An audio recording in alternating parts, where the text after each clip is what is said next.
Muy bien, continuamos en la segunda parte de este mensaje. Les iba a leer el pasaje que está en segunda de Pedro 1, 3 y 4. Y él declara aquí, lo describe en estas palabras el apóstol Pedro. ¿Qué es el pan vivo? ¿A qué les estaba llamando el Señor a ellos? Y llama a todos aquellos que tienen una mentalidad equivocada. Dice en el versículo 3, segunda de Pedro 1:3, como todas las cosas que pertenecen a la vida y a la piedad, todo lo que pertenece a la vida, todo lo que Jesús puede alimentar y llenar, todo lo que pertenece a la vida y a la piedad es todo lo que necesitamos para hacer el bien, para hacer la voluntad de Dios. Todo lo que pertenece nos ha sido dado por su divino poder, mediante el conocimiento de aquel que nos llamó por su gloria y excelencia. Bueno, esas cosas que pertenecen a la vida y a la piedad, está diciendo aquí, que son cumplidas cuando conocemos a aquel que nos llamó por su gloria y excelencia. Y es lo que está haciendo aquí Jesús, los está llamando a Él. Yo soy el pan vivo. Aliméntense de estas cosas, de lo que yo soy, de lo que yo tengo en mi vida, en mi corazón, en mi gracia. Entonces, esto es cumplido. Todo lo que pertenece a la vida y a la piedad es mediante el conocimiento de aquel que nos ha llamado. Venid a mí, ¿verdad? Todo aquel que ve al Hijo y cree en Él, tenga vida eterna. Bueno, dice otra vez leyendo el texto, como todo lo que pertenece a la vida y a la piedad nos ha sido dado por su divino poder, porque Él puede hacerlo hasta saciarnos, mediante el conocimiento de aquel que nos llamó por su gloria y excelencia. Y ahora continúa proyectando esa vida que Él nos ha dado. Y dice que por medio de estas cosas que Él nos ha dado, que pertenecen a la vida y a la piedad, nos ha dado preciosas y grandísimas promesas para que por ellas llegáramos a ser participantes de la naturaleza divina. Eso es el pan vivo. Cuando nosotros estamos tomando de la vida de Jesús, todo lo que es su amor, su bondad, su santidad, su justicia, su servicio al Padre, eso es lo que Él tiene para darnos. Y eso es lo que da vida al hombre, al mundo, al alma. Dice que nos ha hecho participantes de su naturaleza divina. Ese es el pan vivo, cuando nosotros tenemos la vida de Jesús, habiendo huido de la corrupción que hay en el mundo.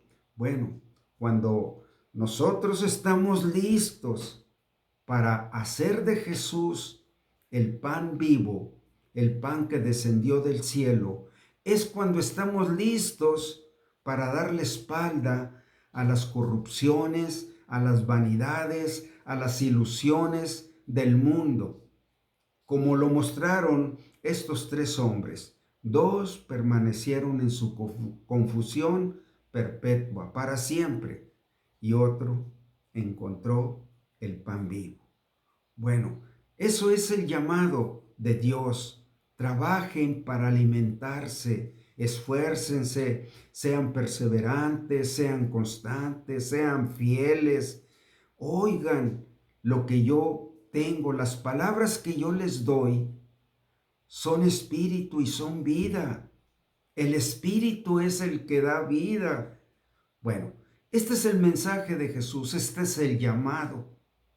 Entonces, eh, encontraremos la vida si cruzamos esa barrera de dejar de pensar en lo temporal, en lo terrenal, en las satisfacciones carnales, aún en las pasiones, en los apetitos de la carne, para poder alimentarnos del pan vivo. Entonces ellos le dijeron: ¿qué debemos hacer para poner en práctica las obras de Dios? Continuando en aquel diálogo que estaban teniendo, respondió Jesús y les dijo: esta es la obra de Dios, que creáis en el que Él ha enviado.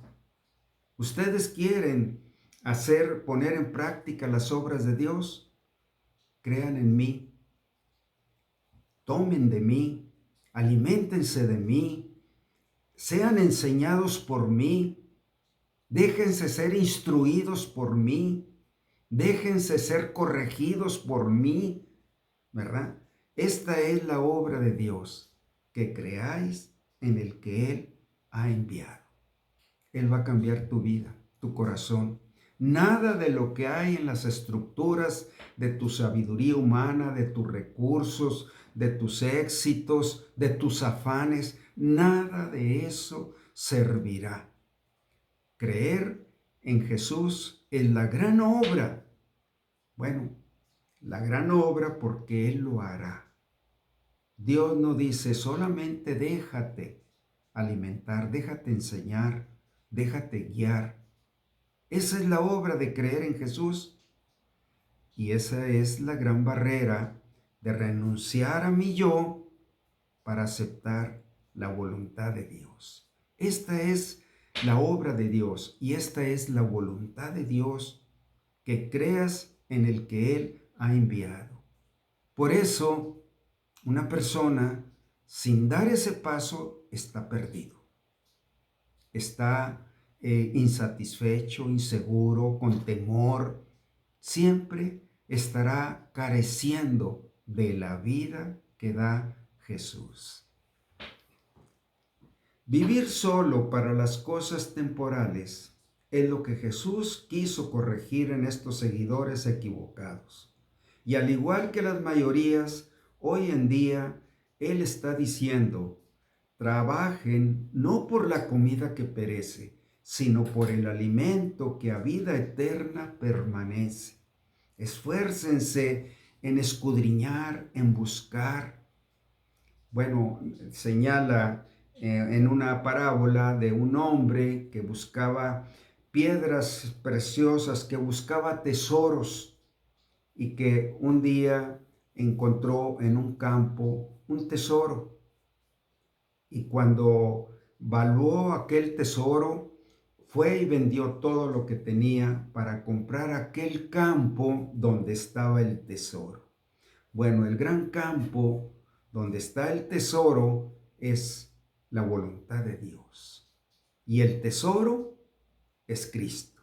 En la voluntad de Dios tan amplia, tan abundante, tan profunda, tan alta, en esa voluntad la llena Cristo. Él llena toda la voluntad de Dios para nosotros. Bueno, es el propósito de la oración, es el propósito de la meditación de la palabra, es el propósito de escudriñar las escrituras, es el propósito de visualizar en qué quiere Dios que gastemos nuestra vida. Es el propósito de encontrar los tesoros que ahí están. Pero los tesoros no son tesoros materiales, son tesoros espirituales. Es la gran sabiduría que no conoces, que los tesoros están en lo espiritual. El Señor dijo: la carne para nada es de provecho. El espíritu es el que da vida. Ninguna cosa material tiene la capacidad de producir contentamiento y satisfacción. El Señor dijo: las viandas para el vientre y el vientre para las viandas, pero a ambos destruirá Dios. Es decir, las viandas son las cosas terrenales, las cosas materiales y siempre tienes que estar comiendo de ellas y que el vientre las deseche. Pero eso terminará. Mas nosotros somos un templo donde Dios habita y mora y lo llena con su luz, con su verdad. Todo eso está en el Espíritu. Dice, cuando se dieron cuenta de que Jesús hablaba de algo más que las necesidades del cuerpo y de trabajar para conseguirlo, le dijeron, entonces, ¿qué debemos hacer para poner en práctica las obras de Dios? Bueno, ellos siguen pensando equivocadamente, aunque de pronto quieren aceptar que Jesús tenía algo que decirles. Bueno, su pregunta, su búsqueda sigue siendo equivocada. No están preguntando por lo correcto. Y dice, su pregunta tenía un fondo de ansiedad, frustración y desencanto.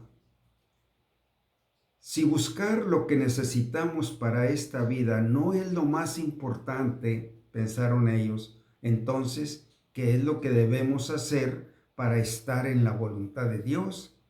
Bueno, aquí tienen otra idea arraigada que lleva al error. ¿Qué debemos hacer? Tú no debes hacer nada, solamente venir a mí y dejar que yo haga en ti. Tu parte es creer en mí y dejar que yo haga en ti. La vida, la mente del hombre es hacer y hacer, pero la voluntad de Dios es que tú recibas y que tú recibas y que tengas más de lo que Él te quiere dar. Si esto no es lo que Dios quiere, ¿qué debemos hacer para poner en práctica las obras de Dios? En otras palabras, ¿qué puedo hacer para tener lo que Dios quiere darme? ¿Cómo puedo complacerlo con lo que hago? Esta pregunta señala a alguien que aún no ha comprendido lo que Dios realmente quiere. Es una pregunta que quiere encontrar la respuesta en alguna forma de religión perfecta de hacer la voluntad de Dios. O en el mejor de los casos, la pregunta viene de alguien que ha comenzado a comprender que la vida tiene una dimensión espiritual. Conociendo nuestro Señor a aquellos con quien estaba tratando, les da la respuesta a su ansiada pregunta. Esta es la obra de Dios, que creáis en el que Él ha enviado. Bueno, en una ocasión otro grupo, precisamente en el final de este capítulo, este grupo de seguidores llegaron a decir, pues dura es esta palabra. ¿Quién la puede oír? ¿O quién puede dejarse guiar por lo que tú dices? Es muy duro. Es muy duro renunciar a lo que yo quiero hacer, lo que yo puedo hacer, lo que me gustaría hacer. Y dice este pasaje aquí, más o menos en el versículo 50, dice que estos ya no andaban más con Jesús y se retiraron. Bueno, ese es el fracaso de aceptar y creer el llamado que Dios nos hace. Entonces, ellos terminaron por reconocer que así no iban a encontrar nada en conforme a lo que ellos querían tener. Y se retiraron y ya no andaban más con Jesús. La fe en Jesús está por encima de toda obra nacida de la voluntad propia del corazón del hombre. Es más alto como es el cielo que la tierra. Mis pensamientos, mis caminos son más altos que sus caminos y sus pensamientos. Es la fe en Jesús la que nos conduce a practicar las obras de Dios. Es en este sentido que la obra de obras es que creáis en Cristo, abandonándote a Él, estando listo para recibir lo que Él tiene, lo que Él quiere llenarte y limpiar tu corazón de las cosas vanas, perecederas, que no dejan lugar a que tú recibas algo que Jesús te da. Enfáticamente Jesús les dice, esta es la obra de Dios. Tu parte es estar listo, ser apto para que yo te dé, que prepares tu corazón. Cuando los judíos preguntaron a Jesús, ¿qué debemos hacer para poner en práctica las obras de Dios? Ellos están pensando en términos de ¿qué debemos hacer? Y esa es la vida, la filosofía del hombre. Hacer y hacer y hacer. Y obtener las cosas por medio de lo que tú haces. Entonces, ellos están pensando qué debemos hacer nosotros, o en otras palabras, cuáles son esas buenas obras que complacen a Dios para que nosotros obtengamos algo a cambio. Aún así, que ellos quisieran hacer buenas obras tan calificadas como que Dios las aceptara, aún así no se trata de que tú hagas para obtener algo a cambio. ¿Y saben cuál es esa filosofía o mentalidad o religión? Es una doctrina de obras. Siempre Dios te debe algo, porque tú has hecho cosas buenas y le reclamas y le exiges y perseveras en hacer muchas cosas buenas porque en el fondo quieres que Dios te dé a cambio.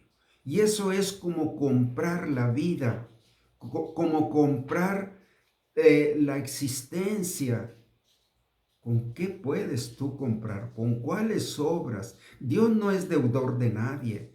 La doctrina del hombre es hacer buenas obras para que Dios me dé a cambio. Pero eso no es, nunca podrás con ello conseguir las cosas que vienen de arriba. Las cosas de arriba se obtienen por gracia y por la fe en Jesús. Es la manera de Dios, de tal manera que siempre estaremos en deuda. Desde el primer latido de nuestro corazón, cuando fuimos gestados ahí en el vientre de nuestra madre, desde ahí empezamos a ser deudores y siempre deudores de Dios. Y Dios está listo para darnos lo que no merecemos. Eso es la gracia, ¿verdad? Y se obtiene por la fe en Jesús. Venir a Él, buscar en Él, pedirle a Él, perseverar en Él.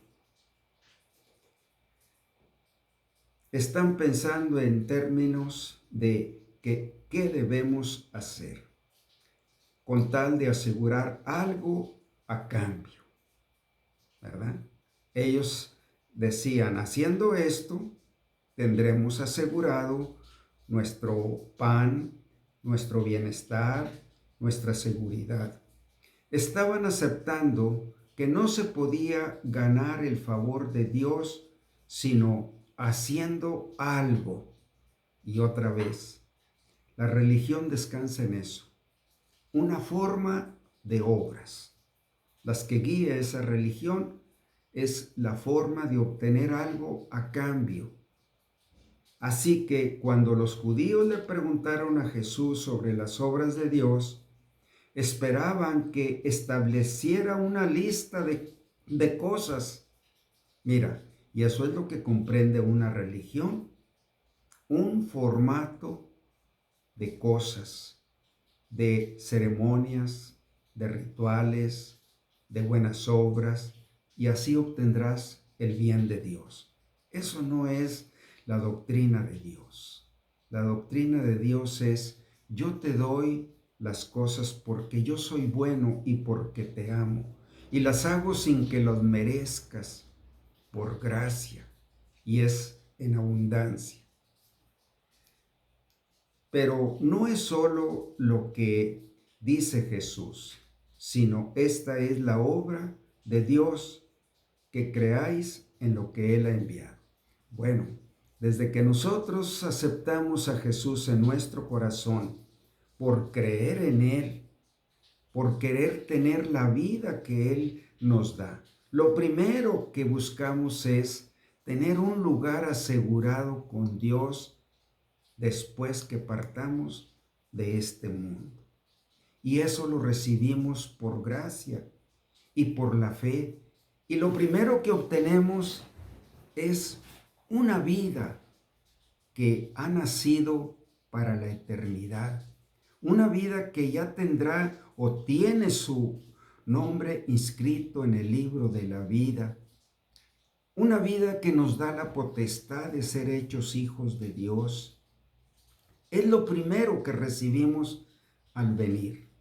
Es como si Dios hubiera gestado una nueva criatura, pero ahora no es en el vientre de nuestra madre, ahora es en el Espíritu. Una criatura nacida del Espíritu de Dios y que compartirá la vida de Dios y que se alimentará de las providencias espirituales. Entonces, empieza después de la gestación y del nacimiento, lo cual la Biblia lo llama un nuevo nacimiento, nacer de nuevo. Empieza una alimentación, un crecimiento, donde vamos recibiendo más y más de la vida y proyectando en nosotros la vida de Jesús. Eso es ser cristiano. Ser cristiano es tener la vida de Jesús y proyectarla al mundo, proyectarla a los que no conocen. Eso es lo que es nacido de Dios. Bueno, por hoy aquí vamos a terminar. Viene la parte que se llama la conclusión del mensaje, sacando algunas cosas, subrayándolas, quizás repitiéndolas para tener más resumido este mensaje. Muy bien, por hoy aquí terminamos. Dios los bendiga.